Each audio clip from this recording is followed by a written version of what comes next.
சுத்தமாக பிடிக்காது.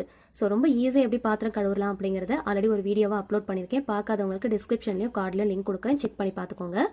நான் சொல்ல போகிற இந்த டிப்ஸை ஃபாலோ பண்ணீங்க அப்படின்னா எவ்வளோ பாத்திரம் சேர்ந்தாலும் சரி, ஒரு சொட்டு தண்ணி கூட உங்கள் கையில் படாமல் ரொம்ப ஈஸியாக கழுவி எடுத்துடலாம்.